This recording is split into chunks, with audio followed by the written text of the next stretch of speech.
Hey, campfire crew, let's get it on.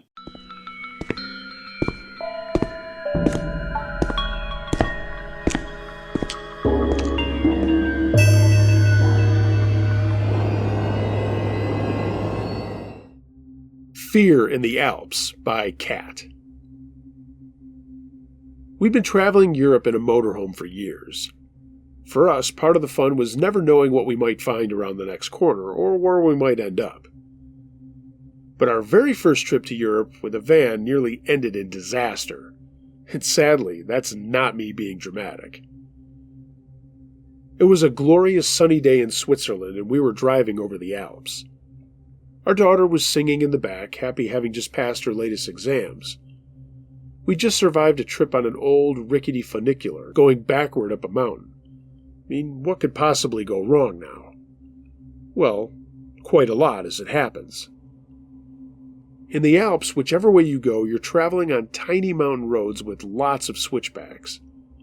And as soon as we reached the first hairpin, we realized there was something seriously wrong with our brakes. As in, they didn't work. Coming into the bend, the only way my husband could slow us down was by using the handbrake. The problem with mountain roads is there are very few places to turn around or pull to the side of the road safely. And we just left a car park, which meant there wouldn't be another parking area for a while. All we could do was continue down the mountain in our heavy motorhome, which was gaining speed, trying hard to slow without working brakes. There were 180-degree bends every 200 meters, and each one was utterly terrifying. We didn't know if or when the handbrake would give out, and then we would be in big trouble. There aren't any barriers to stop you going over the edge on these roads. Honestly, I don't know how we got to the bottom in one piece. Truly, I've never been so scared in my life, and I'm eternally grateful my husband was driving and that he was able to deal with it. Yeah, our handbrake was ruined. No, we didn't care. At the bottom, we were lucky to find a small town with a garage, and there we quickly discovered the cause of what was going wrong. Our brake fluid had totally disappeared. When we'd bought the van 3 months earlier, we'd been assured it had just received a full service and an MOT vehicle test. We did our own checks too, but we never thought to check the brake fluid. Turns out it hadn't been changed for years and was mostly water, which meant it had evaporated over the past 48 hours as the brakes got hot going up and down the mountains, until it was gone. Thankfully, the garage was able to replace it, and they also changed our handbrake for us. So, a scary time, but let's hear it for handbrakes.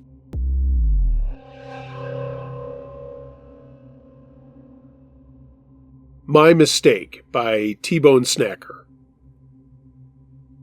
I was 21 and traveling in Southeast Asia. I had just arrived in Bangkok and was drinking on Khao San Road with a bunch of U.S. Marines. I am not a Marine.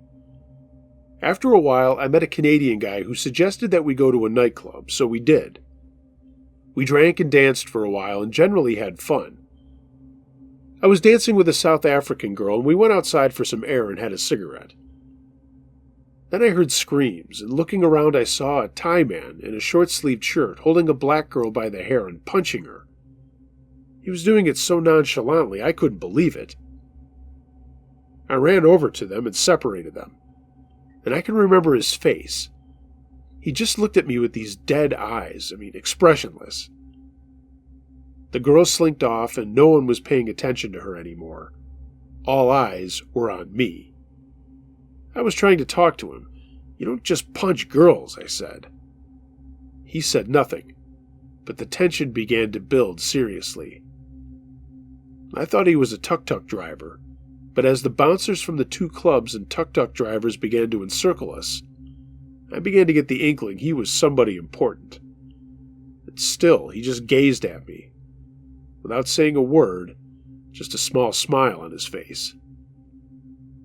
A massively built blond Western man walked past me and straight to the Thai man. He leaned right into his ear, and I thought, great, someone else with a conscience is sticking up for this girl. He then turned to me with a very serious look on his face. "Do you know who this guy is?" he said as he walked towards me, square on. "No," I responded, but I started to feel uneasy about the situation. He placed his hand on my shoulder, then ran his hand up the back of my neck and grabbed a fistful of my hair. With his other hand, he threw a heavy right hand to the bridge of my nose. Luckily, I was able to block the punch by dropping my head and raising both hands to my forehead. I absorbed the impact without injury. I have some training in martial arts and was able to use his grip against him by twisting him away and putting him in a vulnerable position. He was left half-facing away, and I could easily have struck him in the face, neck, or groin, or maybe even the back of the legs. For a sweep, he would be unable to defend or counter. I raised my hands in a defensive but passive position and stepped back, creating more space between us. At this stage, I knew it was bad. The big guy turned to face me again. "Do you know who you are fucking with? This guy's dad runs Bangkok." He said it in a Scandinavian German accent. Another smiling local standing next to the Thai man chimed in. "We'll take you in there and fucking slice your throat." He was pointing to a quiet bar next to us. At this stage, I knew I only had one course of action. I had an expandable metal baton in my pocket, which I really knew how to use effectively. I reached into my pocket and held it by my side, retracted. If anyone came a step closer, they were going to get hit. I planned on fighting my way out and running out into the traffic if they made the first move. We all stood in silence for what seemed like an eternity. They had to respect the fact that I had a weapon, and I had to respect that there were many of them. Eventually, the Thai man said, "Go in," and pointed to the nightclub I had just left. I knew that it was going to be some sort of trick, ploy, or something, but I just wanted to get out of the circle I was in. I went in, cautiously. At least if anything kicked off inside, then there would be witnesses. I sat with my back to the wall, side onto the bar, scanning the room and ensuring none of the thugs or bouncers were coming towards me. I could see them watching me across the room, but not doing anything apart from that. Eventually, I saw a group of familiar faces. It was the Marines I had been drinking with on Khao San Road. They spotted me as they came to the bar, and I bought them around. It was literally like the cavalry had come. I told them about the situation, and they said they would keep an eye out and would back me up if anything kicked off. They weren't ready to leave, though. I desperately wanted to get out of there, but they weren't ready to leave. So we stayed and drank. I knew if I left alone, there was a good chance that I would be set up for a trap or a surprise attack. When we left, the bouncers and thugs outside were all burning holes into me with their eyes, but nothing happened. They had to respect the fact that I was with 7 muscle-bound Americans. To this day, I am so glad I met those guys.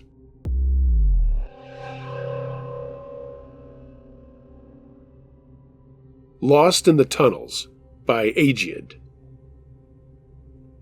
I traveled to Vietnam with my sister and father. One of the places we visited was an area of concentrated tunnels upkept from the Vietnam War era. We had the option of touring some of the tunnels and jumped at the chance. We started out in a small room with holes at eye level that just cleared the Earth's surface, perfect for shooting at the feet of the enemy. We were then led down a tunnel that required us to stoop. Seeing as we were significantly taller than our Vietnamese guide, we went to another small room. Our guide told us that one tunnel led up and out, and the other led to what was once a weapons cache. My sister and I really wanted to see that room, but my dad had had enough and asked to be let out. To this day, I have no idea what my thought process was, but I decided to lead my sister to the next room. I guess I was under the impression that there was a second guide there waiting for us. Unsurprisingly, it got dark. The guide had the flashlight, and the hanging lamp from the previous room got harder to see. I kept thinking, it has to just be a few feet further. But instead, the tunnel got shorter and shorter, until we were basically crawling forwards in the dark, single file. I remember looking back and realizing the tunnel must have curved or something because the lamplight behind us was gone. There wasn't enough space to turn around, so I kept going. I felt horrible, like I had just condemned my sister and I to dying in the dark, crushed by the ever-shrinking tunnel. Eventually, the floor in front of me ended. Thinking back, we had probably reached the weapons cache room and only needed to drop a couple of feet to stand. But in the dark, I only felt empty air in front of me. I'm pretty sure that moment is the moment I developed a fear of really wide open spaces, because to this day I can imagine some giant maw inches from my flailing arm looking for purchase. I told my sister we'd have to crawl backwards, and goddamn if that middle schooler wasn't an absolute trooper about the whole thing. Unfortunately, we must have taken a turn without realizing it, because we started down there blind, lost, crawling in the dirt for what I would later learn was about an hour. The guide eventually found us and let us out. I've never been happier to see a flashlight. If he hadn't found us, I don't know what would have become of us.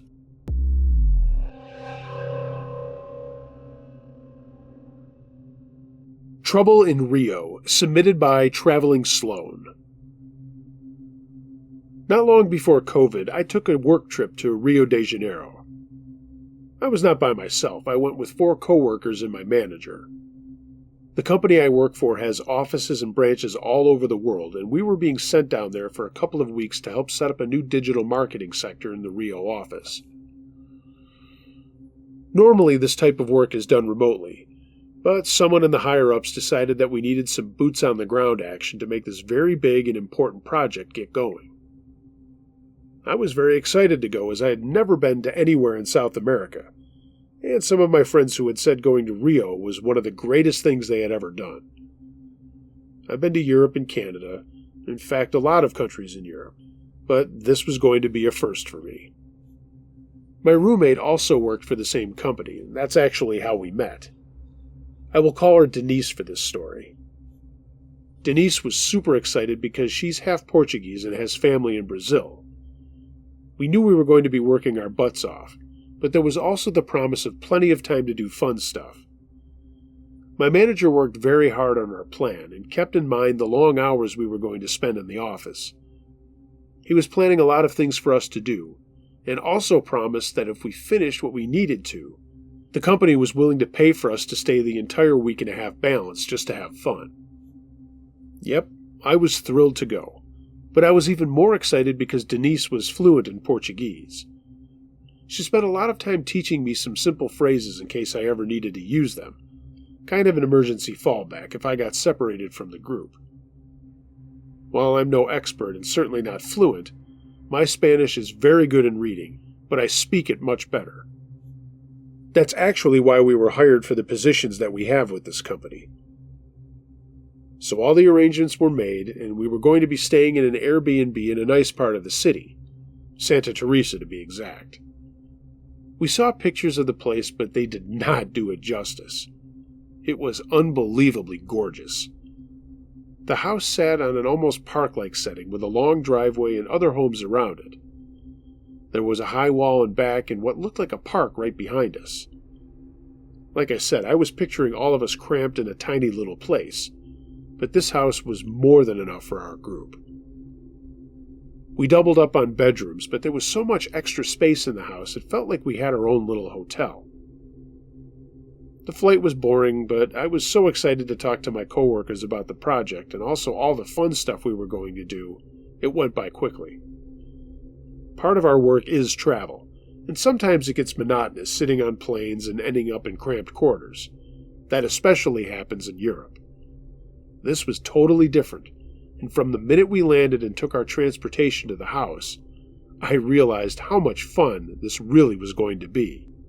Or so I thought. We got there on a Sunday, and really late in the afternoon, and my manager, I'll call him Bill, had made arrangements for the place to be stocked with food and water, as well as stuff like munchies and Gatorade and soda. That first night we all settled in our rooms and then just hung out in this gigantic living room, going over what we were going to get started on the following day. We had worked it out that if we put in 10-hour days, really busting our humps, we would have the better part of 4 days at the end to just hang out. Sometimes when we worked, there was infighting amongst our group, the usual office struggles, but everyone was so excited to not only be working on this new launch, the reward of having that kind of time off in this unbelievably beautiful place made us put all of our squabbles aside. And that's the way it went for day after day. We would wake up, get to the office, and just crank and crank and crank. All eyes on the prize, as it were. Of course, we came up with challenges and pitfalls, but for the first time in a long time, we all worked together to work everything out. The reports we sent back to our home office were returned with excitement and lots of thumbs up. We were making a great impression with our bosses' bosses, and we finished the entire project early on the 5th day. The others with us, I will call them Jenny and Rob. I didn't want to leave out their names as the story goes where it's going to get. We were tired from the long days, and we made plans to go out to eat for a celebratory dinner that night, but really get into some sightseeing and touristy stuff the next day. We had dinner at a fairly fancy place and then walked around the city checking out different bars and stores that were still open. At one point, Jenny pulled Denise aside and said something that I didn't catch. Denise looked around and then nodded. She didn't say anything at the time, and we just kept walking around and were enjoying the night. When we got back to the house, Bill surprised us with a variety of adult beverages. Champagne was uncorked, music was turned on, and the party had really started. We were all drinking and dancing and laughing and really bonding as a team. It was super fun. And at one point I was standing next to Denise and asked her what Jenny had said. Denise was a little tipsy, but gave a little laugh and said that Jenny was being a little paranoid about some guys she saw on the streets when we were walking around. She had the feeling that they were following us. Jenny came over to us and I asked her what she had seen, and some of her fear had been slipping away from her with the alcohol. But she said that she had a creepy vibe from 4 guys that kept showing up wherever we went. Me, also being a little tipsy, asked if they were hot, and she shook her head and said, God, no. They were sketch, and I asked Denise if she noticed anything. I'm not sure they were up to anything terrible, she said. They just made me feel uneasy. We partied for a little while longer, and Rob said, hey, we should wrap it up so we could get up early and hit the beach. I was down for that, and knew that if I drank any more it would make the next day miserable. We all went to our bedrooms and crashed out from exhaustion and the buzz from the alcohol. But I was still so excited. All of us were. This was an awesome reward from Bill and the higher-ups. The next morning we all woke up, and no one was hungover, and we all had a quick breakfast before heading to the beach. We spent the morning in the sun and surf, grabbed lunch there, and then hung out for a little while longer. Bill had made plans for us to go up to Gamboa for drinks and dinner, and then some nightlife. I asked Denise about the neighborhood, and she said it was okay, and it was a lot of fun up there, and that her cousin was going to meet us there. We took our transportation up to the neighborhood, and it was wild. There was so much going on, and there was so much to look at and to do. There was dancing, there were plenty of drinks. It was just a vibrant city. We were in one club bar place, whooping it up, when Jenny came over to me and Denise and half shouted over the music, "Those guys are here again." This time she didn't just look a little nervous. She looked scared. "What are the chances of this happening?" she yelled. I wanted to just keep having fun, but I now was also a little nervous. Denise called her cousin over and told him about the guys, and he did his best to not immediately look in their direction, but when he did look out onto the sidewalk, he saw them. He said something in Portuguese to Denise. His English was okay, but not that great. Denise relayed to us that we didn't have anything to worry about yet, but if they hung around, we should be a little careful about what we were doing. The whole thing was cryptic to me and Jenny. We decided to change venue and gathered our group and walked a couple of blocks to another place. It was another loud and raucous crowd, and we were all caught up in the fun that was going on. Honestly, it was like being back in college, but with money. And I should mention that Bill was paying for our bar tabs wherever we went with the corporate card. We were there for about an hour when Denise's cousin, I'll call him Tomas, said that we had been followed by the four guys again.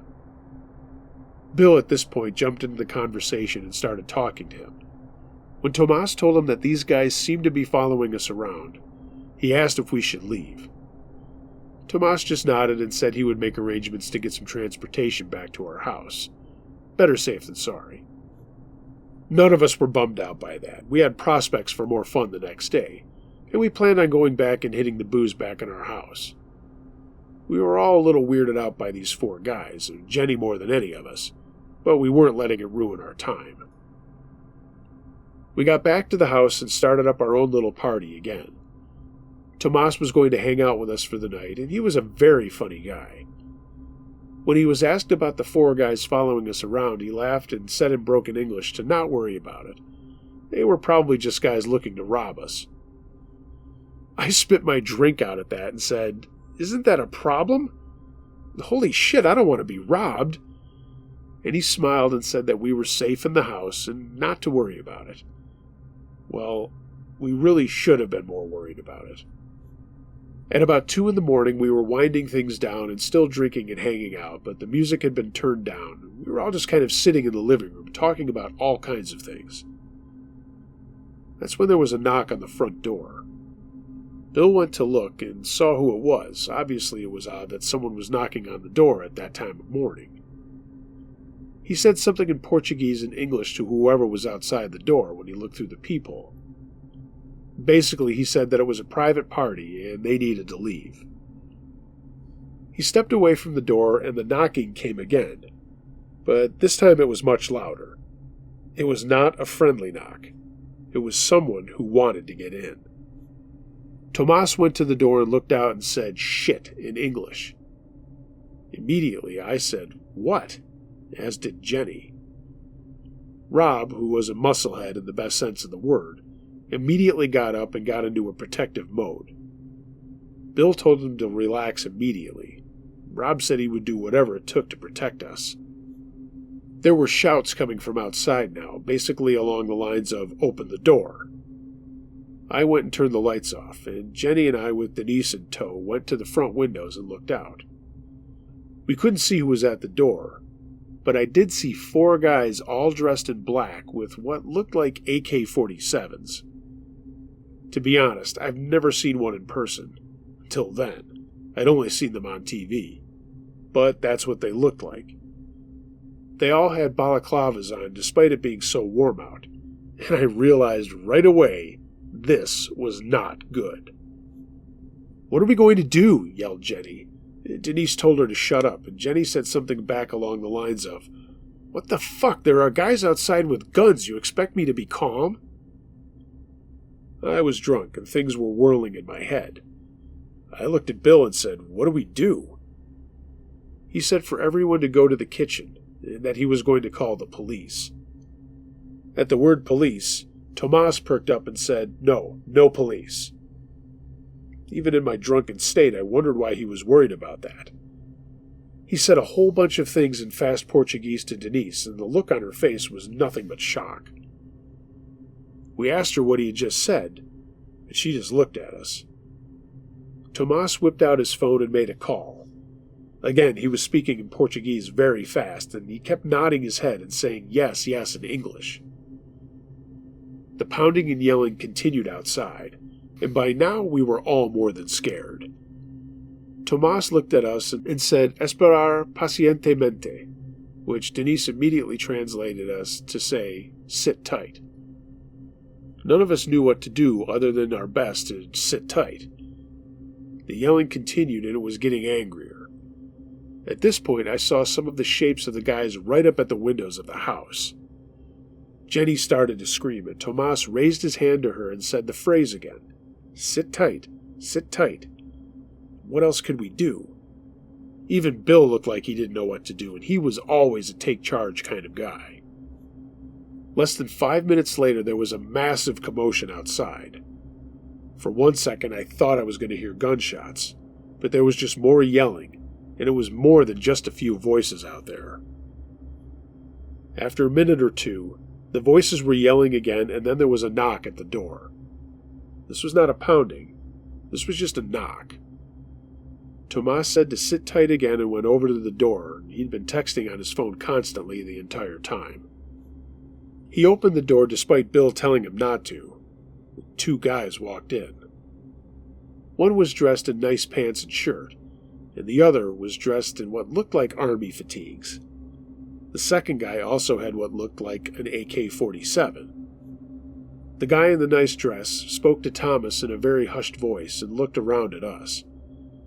Then he smiled and waved at us, patted Thomas on the shoulder. Then he said to us in perfect English, "You're okay. My apologies for tonight. Please enjoy the rest of your time here in our city. There won't be any more trouble." We didn't know what to say back other than, "Okay, thank you." None of us had any idea what was going on. The man and Tomas continued to talk for another minute or so before they shook hands, and the guy with the rifle left.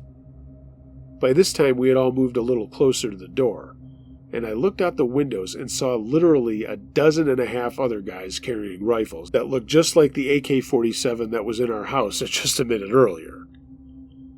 Tomas said, "No more trouble, all is well." He reached for a bottle and poured himself a drink, and then said he had to go. He also said he would meet us tomorrow if we still wanted to hit the beaches and explore the city. He said again, "No more trouble." Then he left. But before he left, he spoke to Denise at length on the doorstep. She came back in and closed the door. She looked down at the floor before looking back up at us. Of course, we had a million questions. I mean, who the hell were those guys? And how did they know Tomas? Long story short, Tomas was part of the Comando Vermelho, or CV, one of the largest gangs in Brazil. One of the largest gangs in South America, for that matter. I didn't know whether to cry or be happy. Basically, we had been followed around by a local gang for the last day and a half, and even followed back to our house. When Tomas realized what was going on, he figured they would leave us alone. But obviously that was not the case when they showed up on our doorstep. He had called one of his bosses, who immediately sent out the dozen or so guys along with what I guess would be referred to as a lieutenant. They had scared the other local gang away and warned them that if they came back, it would be the last time they did anything. We were terrified. We all immediately wanted to catch the next flight home.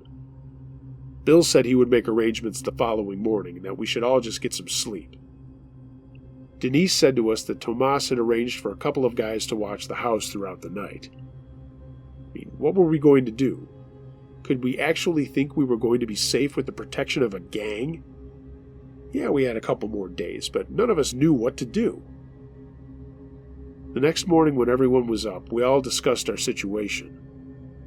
Should we risk our lives staying, or should we just get the hell out of there and thank our stars that Denise's cousin happened to be a criminal with a heart? It turned out that we couldn't get flights for another day anyway, and when Tomas showed up midway through the morning assuring us that it was okay for us to enjoy the city, we did what I think most people would think was the dumbest thing ever. We decided to stay. Jenny took the most convincing, but Rob talked her into it. Honestly, at first I was terribly nervous, but that went away once we started having fun again. Tomas stayed with us the entire time and was constantly on his phone, and his head was on a swivel. At one point, Denise and I were talking to him, and he looked at me and said, "It's okay. You're being watched and protected. There's nothing to worry about." We enjoyed the next 2 days as best we could and did some touristy things, but we made sure we were back at the house right after dinner each night. I know, I'm sure a lot of people hearing this will say how stupid we were and how our lives were at risk. But the truth is, I think we all felt a lot safer than we had the first time we went out and the first time those 4 guys spotted us. We flew home, we were praised highly by the company, and we were told that there would be more projects in Brazil coming our way. None of us had the notion to tell them what had happened, but I'm pretty sure that if that offer comes up again, none of us will go back there to work. It's such a shame because it is such a wonderful city. And even though we did have a good time despite the scariness of it all, I don't think I will ever return to Rio. I'll take the cramped rooms and crowds of Europe any day. Thank you very much.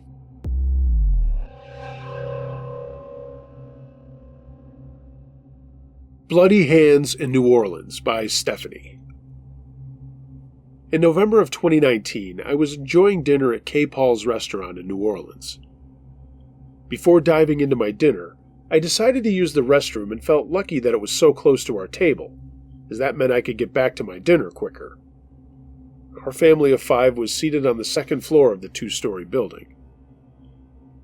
As I sat in the restroom, I remember vividly that there was a wide enough gap beneath my stall that I would be able to notice and definitely hear the main door to the small restroom opening.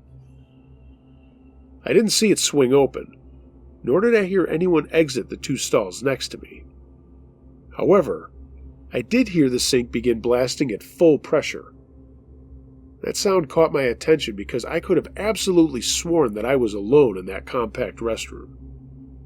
I walked out of my stall and went over to the double sink to wash my hands. A young woman with jet black hair and alluring makeup scrubbed her hands in a manic fashion next to me as I lathered my own. Every once in a while she would look over at me and grin in a way that made me uncomfortable. I'm a New Yorker. We mind our own business. It seemed odd that she would stare at me so intimately, but I tried to ignore her and not return the glance. My curiosity eventually got the best of me as I wondered why she was still washing her hands. When I looked over into her ceramic basin, I noticed a large gash on her palm that was bleeding profusely, turning the sink water ruby red as it ran off of her hand. The sight was so bloody that my breath froze in my throat. My boyfriend is scared of me now, you know. I broke a glass and he's scared of me now. She laughed as she said this and continued giving me this odd grin. Her behavior was so unusual that I presumed she just must have been very drunk, and as a result was not really doing much of anything to actually help her wound. You should really put pressure on that, I said nonchalantly.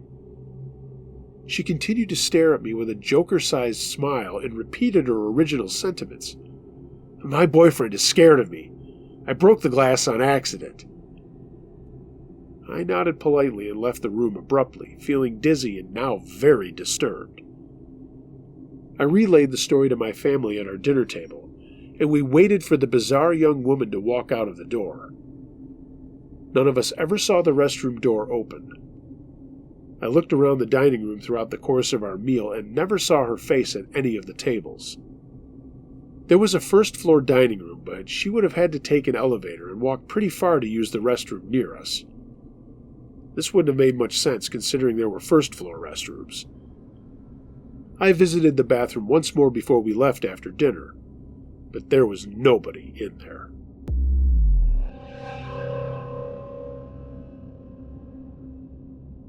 The Strange Man by Marilyn G. When I was 13, my parents took me and my 3 younger siblings on a tour of Mexico. We were driving in a rental car one night on a highway through the state of Guanajuato when I noticed a large Chevy van was following us. I begged my dad to let him pass because I was just frightened. My father pulled over to let the van pass us, but the van also pulled over to the shoulder behind us, and the driver turned on the high beams and got out of the van, walking towards us, carrying what I thought was a stick. My father told us to duck down into the seats, and he peeled out and drove like a madman towards the nearest town, which was 5 miles down the road. The van quickly caught up to us, but this time without any headlights on. The poor Buick we were in gave us its all, and we made it to a hotel. My father began honking the horn up the driveway, and the van backed off and drove away. Explaining our ordeal to the hotel clerks, my parents were told of local area kidnappings in which a vehicle would turn off the headlights, run a car off the road, and kidnap the occupants at gunpoint. My dad later told me that that man was not carrying a stick. He was carrying a rifle.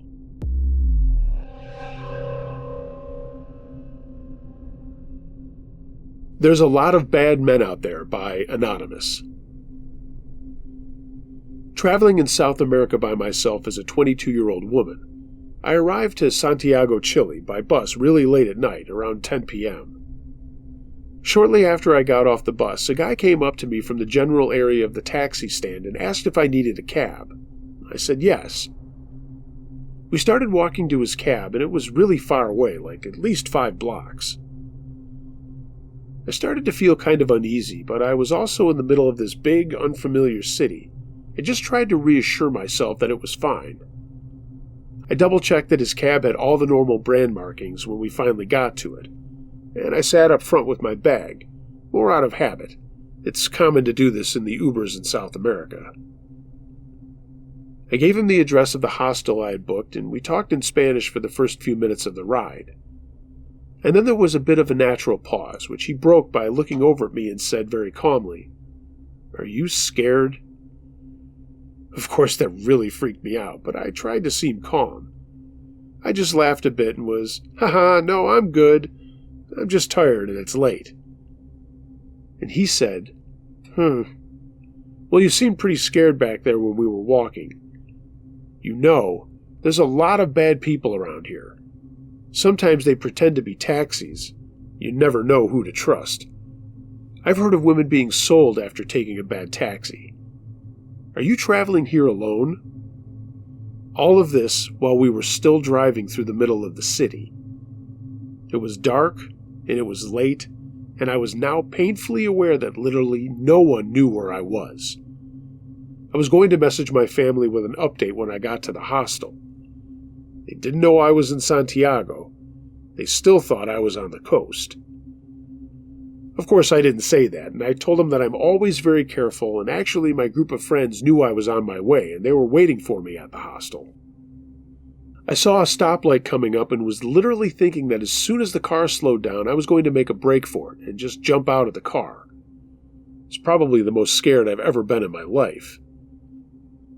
Then out of the corner of my eye, I saw the guy reaching down for something under his seat, and my brain was just going, "Gun, gun, gun, it's gonna be a gun."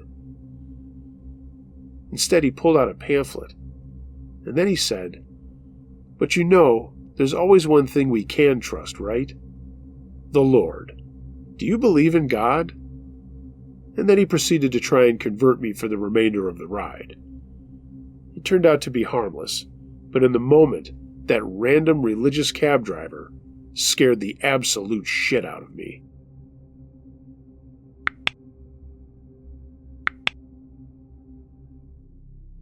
Hey gang, thanks for listening to this episode of Uncle Josh's True Scary Stories. If you have a true scary story of any nature that you'd like to hear narrated on this channel or my podcast, email it to unclejoshtruescarystories@gmail.com. I read them all. Want to give a quick shout out to the Hometown Horrors podcast that you can find on your favorite podcast platforms. Was a guest on the show last night and had a blast.